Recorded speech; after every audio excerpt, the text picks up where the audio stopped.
Hello, my name's Toni Watt, and this talk was originally planned for the Scottish Dragonfly Conference in April last year. But as everyone here is only too well aware, everything changed at the end of March last year. So here we are, 1 year later. Up until the pandemic, I'd been a countryside ranger with the National Trust for Scotland in Aberdeenshire. But sadly, my job was one of the casualties of COVID, so I no longer work for the NTS, but I am still involved with the dragonfly surveys at Castle Fraser. So I'm going to talk to you today about the Northern Damselflies at Castle Fraser. So I'll just share my screen. And get rid of that. Okay, so up until 2019, we'd been surveying the Northern Damselflies in the flight pond at Castle Fraser for 10 years.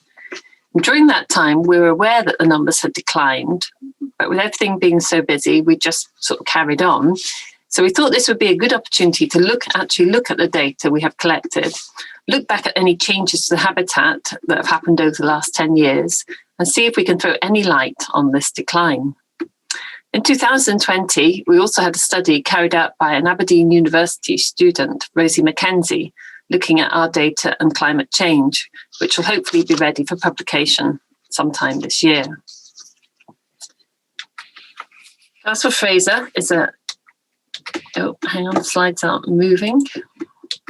Castle Fraser is a National Trust for Scotland property in Aberdeenshire. It's about 17 miles west of Aberdeen. This is the flight pond. It was created in the 19th century in what was already an area of low-lying bog, and it was created to attract wildfowl for shooting. Today, as you can see, the pond is long and thin, with an average depth of about 1 metre. On the south side of the pond is an extensive area of marsh, which you can see on the right of this slide. There's no obvious access through it, although we have put in a short floating boardway. There's the marsh again on the right, and here from the other side, showing the boardwalk. This is not advertised, so not noticed by walkers, but it aids recording and access for us. The north side of the pond is very accessible, with a sloping bank to the pond and a waymarked path leading along the length of it, forming part of a waymarked trail. There are 10 species of dragonflies and damselflies recorded in the flight pond, 6 damselflies and 4 dragonflies, including the Northern Damselfly shown here. We've already had a talk on the Northern Damselflies, so just briefly, the Northern Damselfly is found in the UK only in Scotland. The nearest deeside populations that I know about are in Dinnet, which is about 30 kilometres southwest of Castle Fraser. The Northern is distinguished by its scar or spur, which is just above the right-hand arrow, that wavy line on the thorax. It's a blue and black damselfly for the male and a green and black for the female.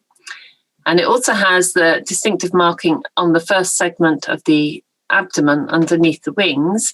You can see the second arrow pointing to this. It's a variably shaped black spear and 2 black dashes, which you'll see better in the next slide. There we go. The Northerns have very green underside to the eyes, which you can see very clearly in here. And you can see the dashes on the first segment of the abdomen. The other damselflies that we have in the flight pond are the common blue, the large red, blue-tailed, the azure, and the emerald. And then we have 4 species of dragonfly, the 4-spotted chaser, the common hawker, the common darter, and the black darter. So Northern Damselfly larvae were first recorded and flagged up at Castle Fraser in October 2006 in a survey commissioned by the National Trust for Scotland. Nothing further then happened until 2008, when Juliet Dinning became involved with the flight pond after she contacted us to say that she found adult northern damselflies flying around the pond. Juliet then started surveying the flight pond in 2009 using the Dragonfly Monitoring Scheme guidelines set up by the British Dragonfly Society. She set up 2 50-metre transects, followed by 2 100-metre transects along the northern edge of the flight pond. The surveys were carried out fortnightly from May to September, and in 2017, the surveys were taken over by the National Trust for Scotland Ranger Service and continued. Although sadly, and quite frustratingly, we were not able to survey in 2020 due to COVID. So what did we find out? Well, the table shows figures from when we started the survey in 2009 until 2019. The figures for each year are the combined maximum number of adults on the wing counted during the transects along the flight pond. From this, we can see that the numbers of the northern damselflies on the wing is very variable. But prior to 2014, the numbers do seem to be larger, with a maximum count of 128 adults, whereas after 2013-14, the numbers do seem to have declined dramatically. But if we compare the northerns with all the other damselfly species, then looking at the next page, the graph, then you can see they've all had mixed fortunes, and some also have declined after 2013. The green line, the top green line, is the emerald damselflies, which we used to get in huge numbers. And this sort of distorts the graph a bit and makes it harder to see the other species. But just looking at the emeralds on this one, you can see that they reached a peak in about 2014 with over 1,000 adults counted on the wing, and then they have declined since then. But if we take them out of the graph, it makes it easier to see the other species. I haven't got the colour coding very good on this, I'm afraid. I just did it how it came out, so just bear with me. So going through them, the large red, which is the dark blue line, the higher dark blue line, you can see that the large reds declined after 2013, but they are picking up again. The blue-tailed, which is the grey line, quite hard to see near the bottom, drops after 2012 and hasn't picked up. The northerns, which are the yellow line, again, a peak in 2013 and a drop. The azure, which is the pale blue line towards the bottom, started off very low and then peaked in about 2013, dropped, but they are picking back up again. And then there's the common blue, which is the red line, and they've had dips and troughs, but they are actually increasing, going against the trend for everything else. So we thought we'd look and see if there's any obvious physical changes to the habitat that have happened during the 10 years that could account for the change in numbers. So starting with the flight pond, it first shows on the first edition OS maps of 1864 as a much rounder pond than the present day. It was still round in the second edition OS maps in 1899, but by the 1967 OS map, it shows this present elongated shape that you can see in the picture. And curiously, while researching for this article, I met a local dog walker at the flight pond who commented on how long and thin the pond is now. She had been coming to the estate regularly, and when her children were growing up in the 1980s, she remembered the pond being round and with no marsh behind it. So was the marsh there in the 1980s and before, but just more waterlogged, less obvious? Was it more part of the pond? And does this indicate a drying out of the site as a whole? Another major change, in 2011, we dug a new pond. Ever since we've discovered the Northern Damselflies, we've been concerned as there are also goldfish in the flight pond, which were released, we assumed, by a member of the public. We don't know where, we don't know when rather, and we don't know how many. But we do know that they were present in quite large numbers at one time, and on a hot day, they all come to the surface, so you can see them. After much discussion, it was decided that removing the fish was too difficult, so it was decided to create another pond within dragonfly flying distance of the flight pond. The site chosen was determined by existing constraints, including archaeology, rig and furrow farming systems, and badger sets, but it ended up being tucked away out of sight, which will hopefully avoid more unwanted fish being added. Funding was obtained and the new pond was dug in February 2011. It's about 80 metres from the flight pond and it's hidden in a low dip, which is good. An area was chosen where there's a ditch inflow to the pond and an outflow because this seemed to be a recurring factor in Northern Damselfly ponds. The pond was dug in a day by a digger driver to a maximum depth of 1.5 metres with gradually sloping sides. We left the vegetation to colonise naturally as a biosecurity measure, as we didn't want to contaminate the new pond with goldfish eggs from the flight pond.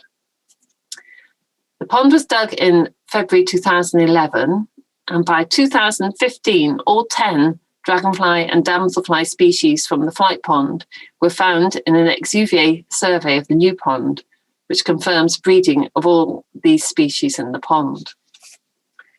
This is the pond in October 2019, looking quite different.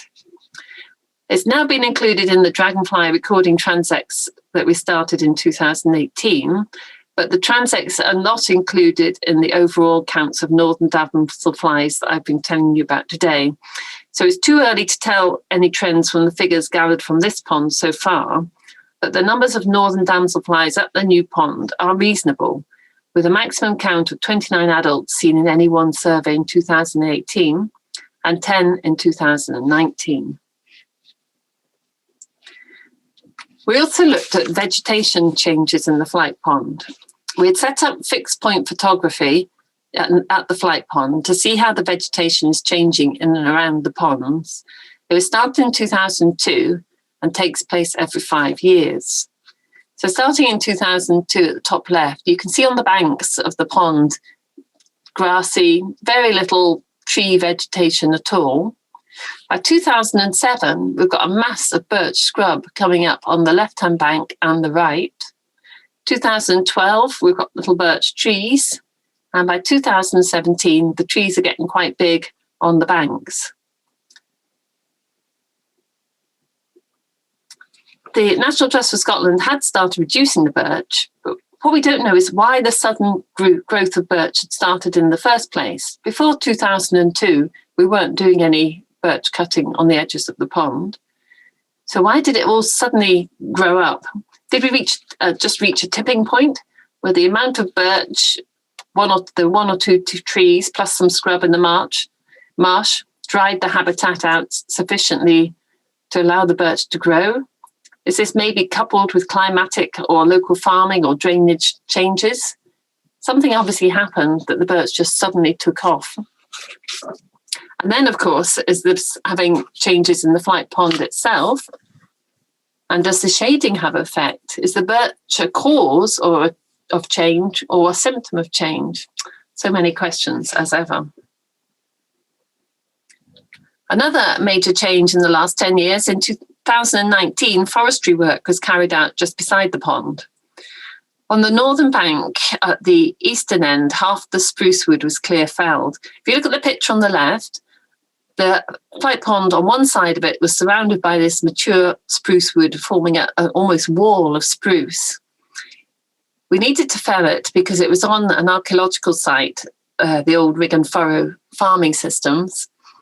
So after much discussion, we decided to fell it half at a time because it would open up the pond to the elements, let the wind in, and maybe other factors we hadn't thought of. So this was done in October 2019. We took half of it out and it will be replaced by mixed conifer and broadleaf trees for long-term retention, so we don't have to do this again. So although this is another variable, it has only just happened. So the effects, if any, won't be seen on the dragonflies until future surveys. So this change won't be involved in the figures we have been looking at. But it makes you realise how much does change to a site in 10 years when you think it hasn't actually changed much at all.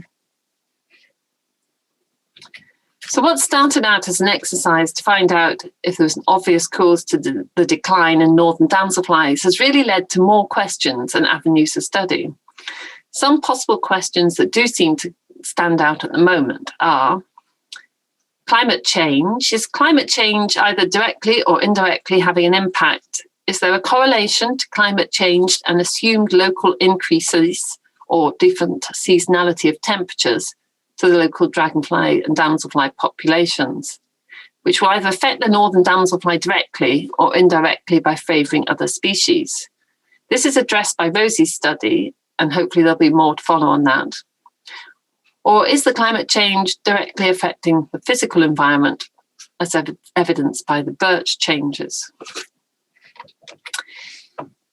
Is the decline due to competition between species? Is the increase in common blue damselflies having an effect on the northern damselfly? And just why is the common blue increasing so well when the other damselfly species appear not to be?